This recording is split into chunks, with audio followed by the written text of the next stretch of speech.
Assalamualaikum warahmatullahi wabarakatuh. Bagaimana para pecinta Abu Nawas History?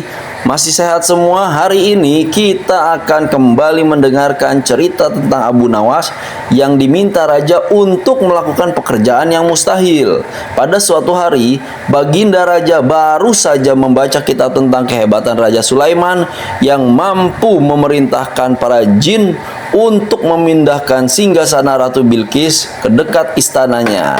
Dan Baginda tiba-tiba tertarik.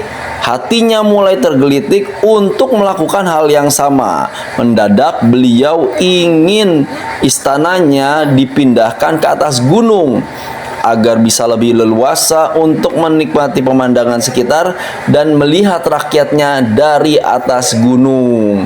Bukankah itu aneh kan?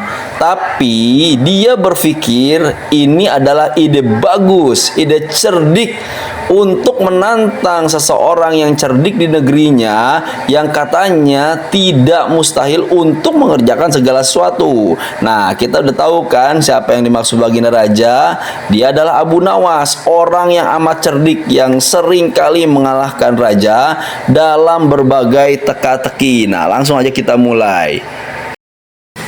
Setelah raja membaca cerita dari Raja Sulaiman, dan raja pun segera memerintahkan ajudan dan pengawalnya untuk merubah Abu Nawas dan memanggilnya ke istana.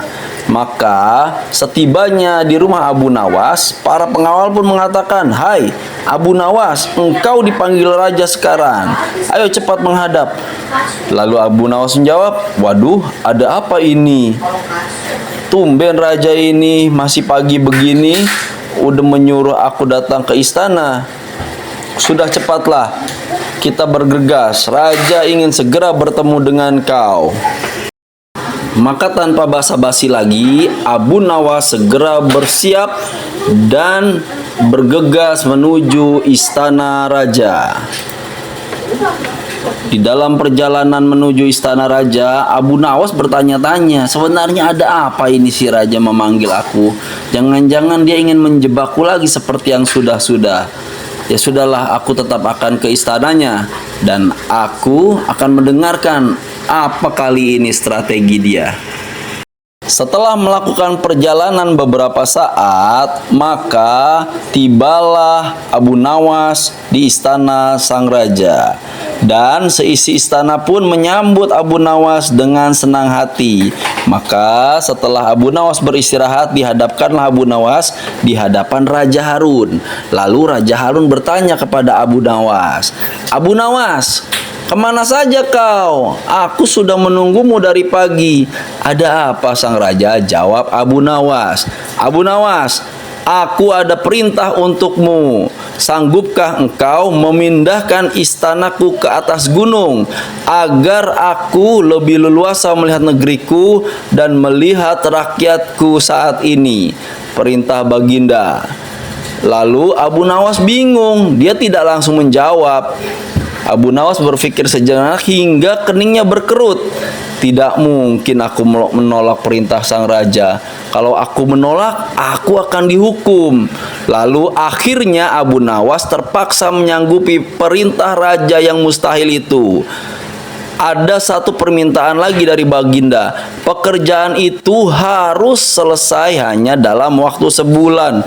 Waduh, makin mustahil saja nih kalau begitu nih. Tapi karena Abu Nawas tidak bisa menolak, dia langsung, "Baiklah Baginda, saya akan melakukan perintah Baginda Raja. Aku akan menemukan caranya pasti Baginda." "Baiklah Abu Nawas, aku tunggu pada harinya nanti."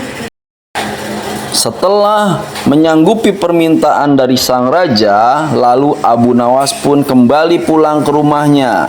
Dan dia pulang dengan hati yang masyghul, bertanya-tanya, bingung. Bahkan dia berpikir keras, apa yang harus dilakukan ini kalau begini? Aduh, ya sudahlah, aku akan pikirkan sampai di rumah nanti. Setelah sampai di rumah, Abu Nawas berpikir keras. Setiap malam, ia ditemani rembulan dan bintang-bintang, memikirkan bagaimana caranya untuk memenuhi permintaan sang raja memindahkan istana ke atas gunung. Aduh, ini permintaan yang mustahil. Setiap hari kepala makin pusing. Hari-hari dilewati dengan kegundahan oleh Abu Nawas. Tak ada ternyata hari yang lebih berat dalam hidup Abu Nawas kecuali hari-hari ini. Tetapi pada hari ke-9 ia tidak merasa gundah gulana lagi. Pada hari ke-9 itu Abu Nawas telah menemukan jawaban dan caranya. Baiklah, besok aku akan kembali ke istana sang raja dan mengajukan beberapa syarat untuk menghadapi tantangan sang raja.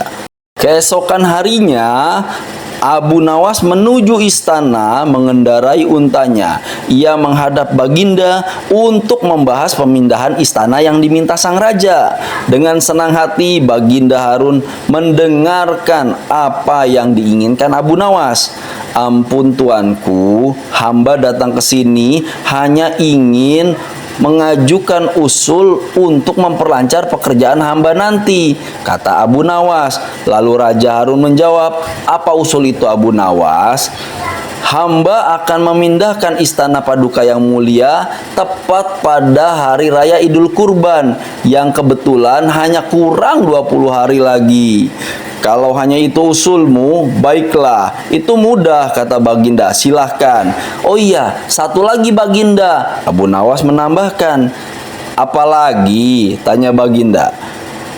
Hamba mohon Baginda menyembelih 10 ekor sapi yang gemuk untuk dibagikan langsung kepada fakir miskin, kata Abu Nawas. Lalu Raja Harun menyanggupi, usulmu kuterima, kata Baginda menyetujui. Abu Nawas pulang dengan perasaan yang gembira. Ternyata desas-desus sudah tersebar ke seluruh pelosok negeri. Hampir semua orang dan rakyat telah mengetahui perintah sang Baginda Raja Harun kepada Abu Nawas untuk memindahkan istananya ke atas gunung. Semua orang harap-harap cemas, tetapi sebagian besar rakyat merasa yakin atas kemampuan Abu Nawas. Karena selama ini Abu Nawas memang belum pernah gagal melaksanakan tugas-tugas aneh yang dibebankan di atas pundaknya. Raja Harun ini memang aneh-aneh. Dia sering menantang Abu Nawas dengan teka-teki yang sulit dipecahkan. Tetapi rakyat tetap yakin bahwa Abu Nawas kembali akan lolos dari lubang jarum.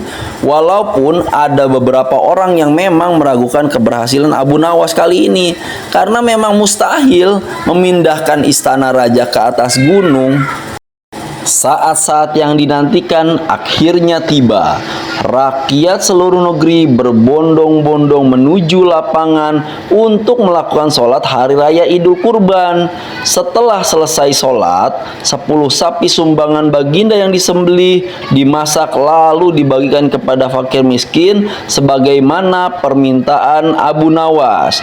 Raja telah melakukan janjinya kepada Abu Nawas untuk menyembelih 10 hewan kurban. Maka sekarang giliran Abu Nawas yang harus melaksanakan tugas berat itu. Abu Nawas berjalan menuju ke depan istana diikuti oleh rakyat. Dan tidak lupa Baginda mengiringi Abu Nawas di depan istana. Ternyata di depan istana sudah penuh, diisi oleh banyak rakyat-rakyat dari negara Raja Harun. Setelah semua berkumpul, Abu Nawas pun mendekati sang raja. Ampun tuanku yang mulia, apakah istana sudah tidak ada orangnya lagi? Tidak ada, jawab Baginda Raja singkat. Kemudian Abu Nawas berjalan beberapa langkah mendekati istana. Ia berdiri sambil memandangi istana. Abu Nawas berdiri mematung seolah-olah ada yang ditunggu. Oh, ternyata benar. Baginda Raja akhirnya tidak sabar. Dia menghampiri Abu Nawas. Abu Nawas, mengapa engkau belum juga mengangkat istanaku? Tanya Baginda Raja. Loh, hamba sudah siap sejak tadi Baginda, kata Abu Nawas. Apa maksudmu? Kau sudah siap sejak tadi. Kalau sudah siap, lalu apa lagi yang kau tunggu? Tanya Baginda yang masih diliputi keheranan. Hamba menunggu istana paduka yang mulia diangkat dulu oleh seluruh rakyat yang hadir untuk diletakkan di atas pundak hamba, Baginda. Setelah itu, baru hamba tentu akan bisa memindahkan istana paduka yang mulia ke atas gunung sesuai dengan permintaan paduka. Kalau tidak diangkat ke atas pundak hamba, bagaimana hamba akan menggotongnya? Baginda Raja Harun al-Rasyid pun terpana. Beliau tidak menyangka bahwa Abu Nawas masih bisa berkelakar menghindar perintahnya. Tentu kalau aku memerintahkan rakyat mengangkat istana ke atas pundak Abu Nawas, aku yang bisa dibilang gila. Ya sudahlah, aku menyerah saja. Ya sudah, kau menang lagi Abu Nawas. Akhirnya Raja Harun pun kembali mengakui kecerdikan Abu Nawas untuk kesekian kalinya, dan beliau memerintahkan seluruh rakyat yang berkumpul untuk kembali ke rumahnya masing-masing, tentu dengan membawa daging yang sudah dibagikan. Dan Abu Nawas pun seperti yang telah dijanjikan oleh Raja Harun diberikan beberapa keping emas sebagai hadiah atas kecerdikannya menyanggupi tantangan Raja Harun al-Rasyid.